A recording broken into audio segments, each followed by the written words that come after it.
Pulkstens aptuveni 10:30 piecēlos. Big pavēl, kā es teiktu, bet big, viss kārtībā. No, ekskursija pa Mārķu Šledeskapu var sākties.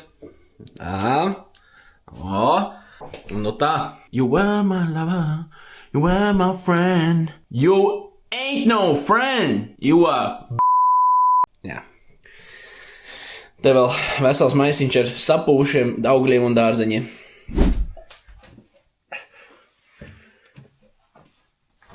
Goodbye! Šito jau ķipā varētu atdot vēl kādam padzerties, bet tāda draņķība, ka citiem arī nenovēl, tāpēc nopelnīt tikko 40 centus. Tieši tā. Beidzot esmu izlīdz ārā no mājas. Pulkstens bišķi pēc 12. Vispār gribēju savu apsveikt, jo no reālis 3 dienas pēc kārtas izgājis pastaigā.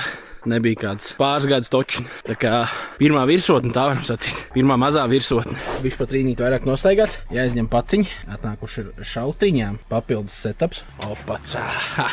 Nu būs prieki. Ka grabinās. Raujam tālāk.